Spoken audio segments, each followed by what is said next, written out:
Assalamualaikum warahmatullahi wabarakatuh. Selamat sore untuk kita semua. Perkenalkan, nama saya Jalus Panjaitan dengan nomor induk mahasiswa 441420023 dari kelas pendidikan kimia A semester 5.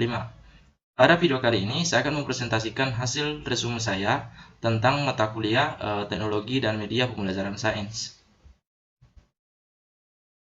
Nah, untuk topik pembahasan pada video kali ini ada beberapa topik. Yang pertama itu teknologi dan media pembelajaran sains. Yang kedua tentang fungsi media. Yang ketiga tentang kelebihan media. Yang keempat klasifikasi media. Yang kelima jenis-jenis media. Yang keenam kerucut pengalaman belajar. Yang ketujuh ada kriteria pemilihan media. Yang kedelapan ada prinsip pemilihan media. Yang kesembilan adalah contoh pemilihan media yang tepat untuk suatu materi. Dan yang terakhir adalah lesson learned ataupun pengalaman belajar saya selama mengikuti pembelajaran mata kuliah teknologi dan media pembelajaran sains. Apa itu teknologi dan media pembelajaran sains?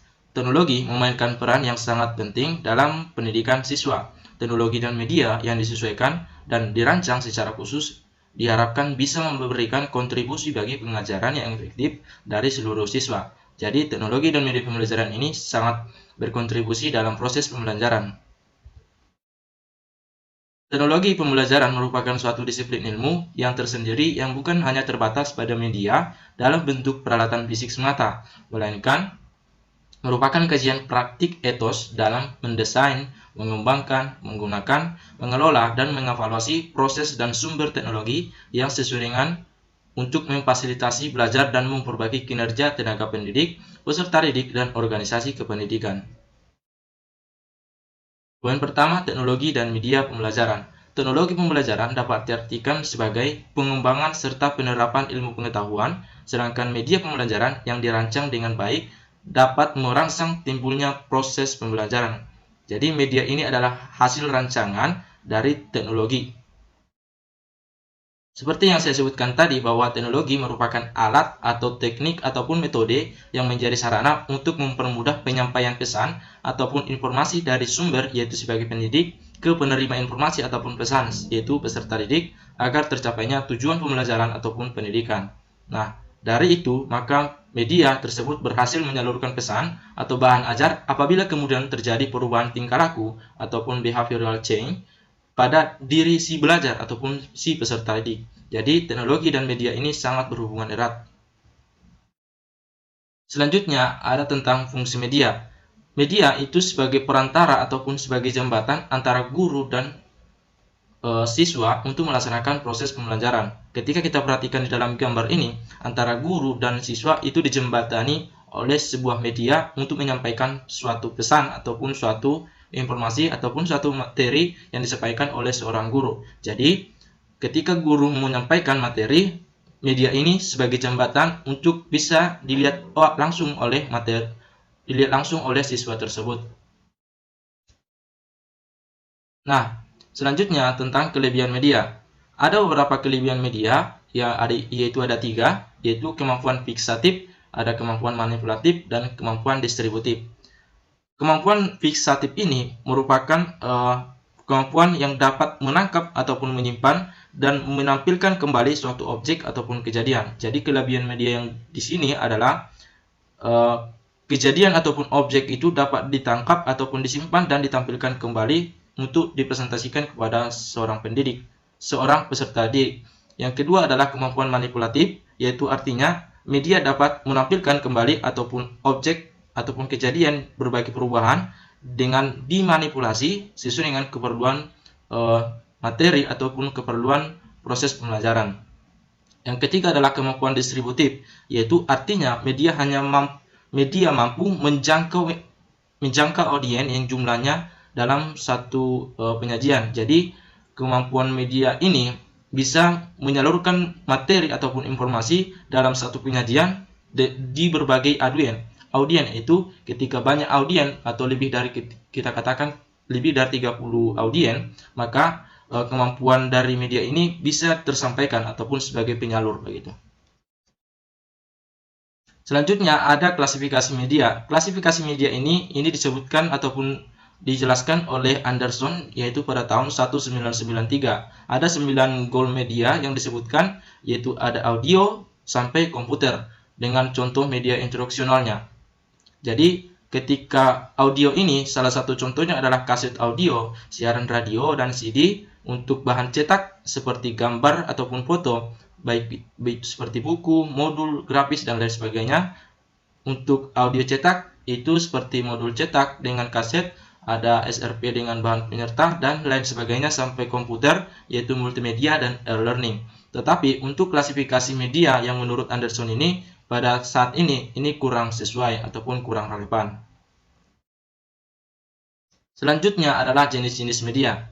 Jenis-jenis media ini ada dibagi menjadi 4, yaitu ada media visual, ada audio visual, dan multimedia. Nah, media visual ini adalah media yang hanya mengandalkan indera penglihatan saja. Jadi peserta didik hanya dapat melihat gambaran-gambaran saja dan hanya menggunakan indera penglihatan saja. Media ini bisa media visual diproyeksikan ataupun media visual yang tidak diproyeksikan. Sedangkan audio adalah media yang menyampaikan pesan yang akan disampaikan dalam bentuk lambang-lambang auditif, baik itu bentuk verbal, yaitu ke dalam kata-kata ataupun berbahasa lisan, maupun nonverbal. Untuk audio ini bisa berbentuk rekaman ataupun radio. Salah satu contohnya adalah podcast, itu merupakan salah satu media dalam bentuk audio. Tetapi seiring berkembangnya zaman, podcast ini bisa berubah menjadi audio visual yang hanya menampilkan gambar, tetapi objek ataupun informasi dari podcast ini hanya dari suaranya saja. Selanjutnya ada audio visual, yaitu jenis media yang selain mengandung unsur suara, juga mengandung unsur gambar yang dapat dilihat, seperti slide suara, televisi, ataupun video YouTube dan sebagainya. Itu adalah salah satu contoh audio visual. Sedangkan untuk multimedia adalah media yang menggabungkan dua unsur ataupun lebih media yang terdiri dari teks, grafik, gambar, foto, audio, dan animasi secara terintegrasi. Jadi, ke antara semua ini terintegrasi di dalam multimedia, sehingga multimedia ini dapat mendukung lebih tinggi proses pembelajaran. Multimedia ini ada multimedia interaktif, jadi antara peserta didik dengan seorang guru bisa secara langsung berinteraksi, seperti learning dan sebagainya. Ada juga virtual reality, yaitu semacam praktikum-praktikum ataupun sebagainya yang bisa dilangsungkan oleh peserta didik. Keempat, media ini ditentukan dari gaya belajar siswa. Jadi ketika kita ingin menentukan media yang cocok kepada siswa, tentu kita perhatikan dulu bagaimana karakteristik materinya, bagaimana karakteristik dari siswanya. Jadi kita harus menentukan gaya belajar siswa dulu, baru kita akan menentukan ataupun mengikuti dari gaya belajar siswa tersebut dengan pemilihan media yang tepat. Selanjutnya adalah kerucut pengalaman belajar. Kerucut pengalaman belajar ini dijelaskan oleh Edgar Dale. Ada beberapa tingkat keterlibatannya, sehingga dipengaruhi oleh tingkat keterlibatan, maka tingkat presentasinya yang diingat juga berubah. Ketika dari atas ke bawah tingkat keterlibatannya, maka presentasi keingatannya juga berbeda-beda. Ketika kita perhatikan tingkat keterlibatan dalam hal verbal, yaitu membaca, presentasi keingatannya adalah 10%, dan untuk verbal dalam hal mendengarkan, yaitu 20%. Untuk visual, berarti melihat gambar, ataupun melihat video, ataupun melihat demonstrasi, tingkat keingatannya yaitu meningkat menjadi 30%. Ketika dia tingkat keterlibatan dalam hal terlibat, seperti terlibat dalam diskusi, itu bisa menjadi 50%. Dan ketika dia menyajikan presentasi, dia menjadi 70%. Nah, dalam hal berbuat ini, tingkat keterlibatannya sangat tinggi, sehingga tingkat keingatannya juga semakin tinggi. Ketika dia bermain peran, melakukan simulasi, ataupun mengerjakan hal yang nyata, maka tingkat presentasi keingatan dari seorang siswa itu meningkat menjadi 90%.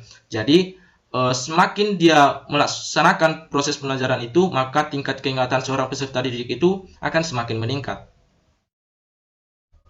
Nah, selanjutnya adalah kriteria pemilihan media. Jadi, dalam hal memilih media yang sesuai ataupun media yang akan kita praktekkan kepada seorang peserta didik, maka ada beberapa kriteria pemilihan media. Yang pertama itu akses, yaitu kegiatan menggunakan ataupun mengakses media pembelajaran. Jadi, media itu harus bisa diakses oleh seorang peserta didik dan bisa secara mudah didapatkan. Yang kedua adalah cost, yaitu biaya yang diperhitungkan untuk menentukan media pembelajaran. Jadi ketika kita ingin menentukan suatu media, perlu kita menghitung berapa biaya yang diperlukan untuk kita bisa mengaplikasikannya kepada peserta didik. Selanjutnya adalah teknologi, yaitu ide ataupun cara untuk melaksanakan media dan sumber belajar. Jadi, teknologi di sini adalah suatu ide bagaimana cara kita untuk melaksanakan media yang kita sudah rencanakan tadi. Nah, selanjutnya interactivity, yaitu hubungan antara guru dan siswa yang saling berinteraksi saat proses pembelajaran menggunakan media dan sumber belajar yang sudah kita tentukan tadi. Jadi, ketika kita menggunakan media ini, apakah interaktifnya antara guru dengan siswa meningkat atau bagaimana? Jadi, perlu kita perhatikan ataupun kriteria pemilihan untuk interaktiviti antara guru dan peserta didik perlu diperhatikan. Yang berikutnya adalah pengorganisasian media dan sumber belajar yang akan dilaksanakan kepada siswa. Jadi, apa yang ada di dalam media itu perlu diorganisasikan ataupun perlu dikelompokkan ataupun perlu diurutkan apa-apa saja yang menjadi informasi ataupun materi yang akan disampaikan kepada peserta didik. Selanjutnya adalah novelty, yaitu temuan baru atau hal yang baru yang akan diaplikasikan kepada peserta didik. Jadi, media yang akan digunakan itu tentu harus menggunakan temuan-temuan baru yang dapat diaplikasikan ke peserta didik dan sehingga menghasilkan keterampilan ataupun hasil belajar yang lebih meningkat. Nah, selanjutnya ada prinsip pemilihan media. Dalam pemilihan media itu tentu harus melihat prinsip-prinsip dasarnya. Ada 7 prinsip pemilihan media. Yang pertama itu, mengapa ingin membuat program media tersebut? Maksudnya, apakah program itu bisa meningkatkan tujuan ataupun mencapai tujuan pembelajaran kita? Apakah siswa tersebut cocok kita praktekkan media tersebut? Apakah tingkah laku yang diharapkan itu dapat terjadi atau bagaimana dan sebagainya? Jadi ke-7 poin ini perlu diperhatikan dalam pemilihan media. Prinsip-prinsip dasar ini perlu diperhatikan, yaitu mengapa ingin membuat program media tersebut, apakah program media yang dibuat itu akan membantu pekerjaan kita dalam mencapai tujuan yang telah direncanakan. Yang ketiga, untuk siapa program media tersebut, apakah untuk anak sekolah, atau mahasiswa, atau masyarakat umum. Yang keempat adalah bagaimana karakteristik sasaran yang akan menggunakan. Yang kelima, perubahan tingkah laku apa yang diharapkan setelah mereka menggunakan program tersebut. Yang ketujuh adalah, dan apabila mereka tidak menggunakan program tersebut, apa kerugian mereka? Di poin ke-6 ini dititik beratkan adalah kelebihan dari pemilihan media yang kita ambil. Jadi, ketika kita memilih media itu, apa yang menjadi kekurangan peserta didik ataupun maksudnya semacam kerugian mereka ketika itu tidak diaplikasikan kepada peserta didik. Jadi, kelebihan media ini perlu dipertimbangkan kembali. Yang berikut adalah apa materi tersebut cocok disajikan dalam bentuk program media tersebut. Jadi ketika kita ingin memilih media, kita perhatikan dulu karakteristik materinya bagaimana, apakah cocok media ini dengan materi ini, apakah tidak. Jadi perlu pemilihan media yang tepat untuk memperhatikan karakteristik dari materi tersebut. Nah, sebagai contoh pada tugas saya itu adalah penerapan pemilihan media yang tepat pada salah satu materi. Di sini saya mengangkat materi tentang Asambasa dengan media yaitu multimedia interaktif, yaitu dengan menggunakan media animasi praktikum Asambasa. Melalui medium ini, peserta didik dapat melakukan praktikum dengan menggunakan media animasi, di mana peserta didik akan dapat melakukan simulasi praktikum Asambasa dan dapat memahami tentang Asambasa lebih jauh lagi. Multimedia interaktif ini dapat dibuat dengan menggunakan aplikasi Smart App Creator, sehingga interaksi siswa terhadap pembelajaran bisa lebih meningkat lagi. Pertanyaan yang pertama dari prinsip dasar tadi adalah mengapa ingin membuat prinsip tersebut ataupun metode tersebut. Yang pertama adalah karena melalui media interaktif ini menggunakan animasi praktikum ini, peserta didik dapat langsung mempraktekkan perubahan-perubahan warna ataupun pH pada Asambasa, sehingga tingkat pemahaman peserta didik dapat meningkat karena peserta didik akan melakukan simulasi praktikum dengan tingkat keingatan seperti yang saya sebutkan tadi bisa sampai 90%. Selain itu, media interaktif ini dapat diakses oleh peserta didik menggunakan handphonenya, sehingga peserta didik dapat melakukan simulasi di mana dan kapan saja. Interaksi antara guru dan peserta didik dapat lebih dekat sehingga peserta didik akan lebih aktif untuk mengikuti suatu proses pembelajaran.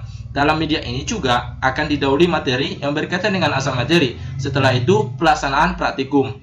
Setelah praktikum diakhiri dengan evaluasi pembelajaran terkait pemahaman peserta didik apakah meningkat atau bagaimana. Pertanyaan yang kedua adalah apakah materi tersebut cocok disajikan dalam bentuk program media tersebut? Nah, media interaktif dengan animasi praktikum ini sangat cocok digunakan untuk materi asam basa. Selain menambah pengetahuan tentang asam basa, peserta didik juga dapat menganalisis langsung perubahan pH dan warna yang terjadi dalam animasi praktikum ini. Keterlibatan peserta didik juga akan dibekali ketika akan melakukan praktikum secara langsung, di mana peserta didik sudah memahami apa yang harus dilakukan dan apa yang terjadi pada larutan ataupun senyawa yang akan diuji. Pertanyaan ketiga, bagaimana karakteristik sasaran yang akan menggunakan? Sebagai karakteristik sasaran yang akan menggunakan adalah peserta didik kelas 11 SMA. Media ini sangat bagus diaplikasikan bagi sekolah yang belum memiliki laboratorium dan belum memiliki keterbatasan peralatan-peralatan laboratorium. Peserta didik yang diberikan media ini sudah dibekali ataupun sudah mendapatkan teori asam basa dahulu. Jadi ini adalah animasi praktikum yang saya maksudkan, di mana dalam animasi ini kita bisa perhatikan dalam video berikut.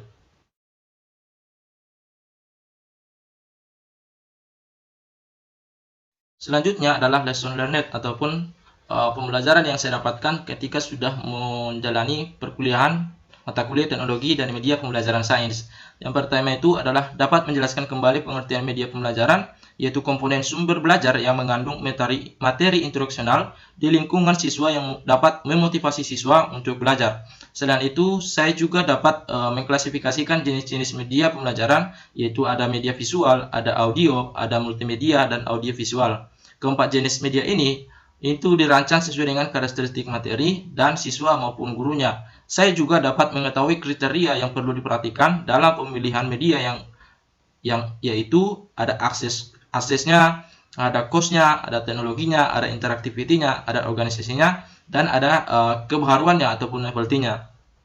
Kriteria ini perlu diperhatikan untuk menunjang proses pembelajaran yang akan berlangsung. Saya juga dapat mengetahui seberapa besar presentasi keingatan siswa terhadap berbagai kegiatan pembelajaran yang dilakukan. Seperti ketika dia membaca, maka tingkat presentasinya 10%, dan sampai akhir yaitu ketika dia mengerjakan hal nyata, itu tingkat presentasinya meningkat menjadi 90%.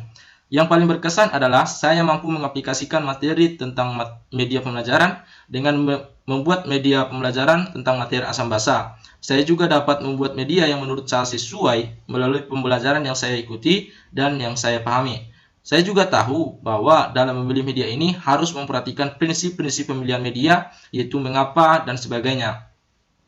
Nah, yang terakhir adalah pengalaman belajar yang sangat berguna. Jadi, pengalaman-pengalaman belajar yang saya ikuti dalam hal mata kuliah ini itu dapat memberikan pengalaman yang sangat baik ketika saya akan menggunakan media ini, apa yang menjadi kekurangan ataupun kelebihan yang dapat saya tingkatkan dan saya akan aplikasikan kepada peserta didik.